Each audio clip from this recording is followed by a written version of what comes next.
Hello, I'm Leslie Finnan, Director of Policy and Advocacy for the National Association of Federally Impacted Schools. Thank you for joining me for this overview of federal policy. I will discuss some commonly used terms, the budget and appropriations process, and how bills become law. First, we'll start with some commonly used terms. Congress is the legislative body at the federal level. It is made up of 435 members of the House of Representatives who serve 2-year terms and 100 senators who serve 6-year terms.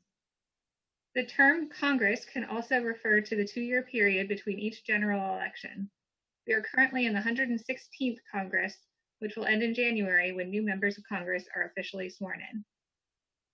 In both the House and the Senate, there are two kinds of committees. Authorizing committees write legislative language, such as the Every Student Succeeds Act. They do not control how these programs are funded.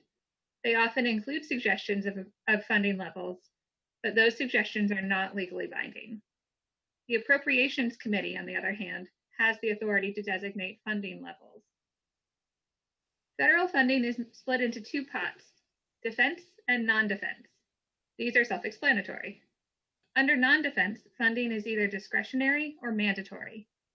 Discretionary fund levels must be decided every year by Congress, while mandatory funds are automatically spent. Most education funding is discretionary. Mandatory funding includes Social Security, Medicare, and some school nutrition programs. Here you can see a breakdown of non-defense discretionary spending. Education receives only about 2% of the federal budget every year. Where is impact aid in all of this? In the Appropriations Committee, it is funded through the Labor, Health and Human Services Education Subcommittee, often called Labor-H. And on the authorizing side, it is covered in the House Committee on Education and Labor and the Senate Committee on Health, Education, Labor, and Pensions, or the HELP Committee. Next, we'll turn to the budget and appropriations process.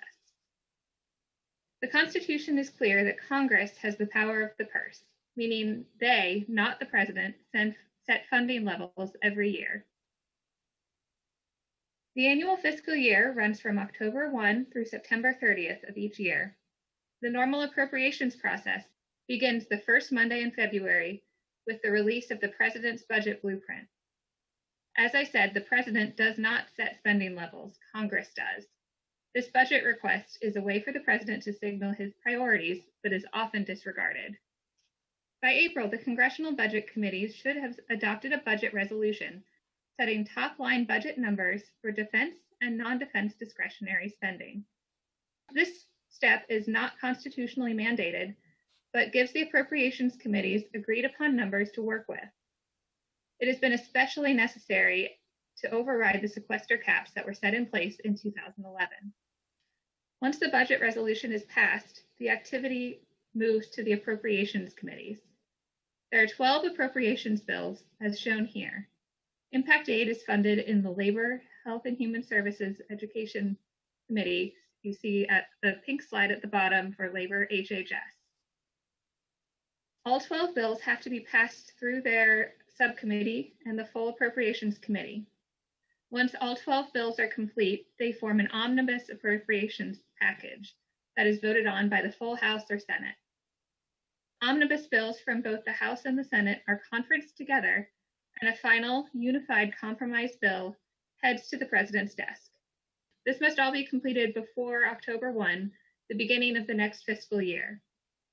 If an agreement is not reached by then, Congress can pass a continuing resolution known as a CR, which extends the deadline by level funding most programs until a specific time period.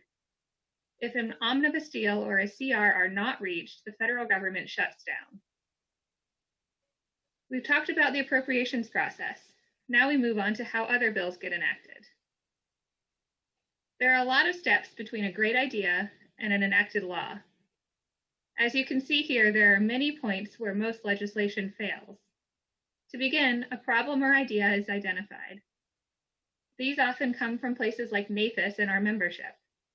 We work to find the right champions for our idea, focusing on getting both parties represented and people on key committees where we can. From there, legislation is introduced and referred to the right committees. Many bills die here, but it's not all lost. This is an important step. Many bills are introduced as messaging bills to get an idea circulating and to wait for a better time or a larger bill to attach the idea to. From here, a bill must go through committee and then onto floor votes. Then there must be a companion bill in the other chamber, either the House or the Senate. If both the House and the Senate eventually pass the same legislation, it is sent to the President's desk. The President can either sign or veto the bill. If he signs it, the idea has officially been enacted into law. As may not be surprising, this is a hard process to get through. In each Congress, over 10,000 bills are introduced.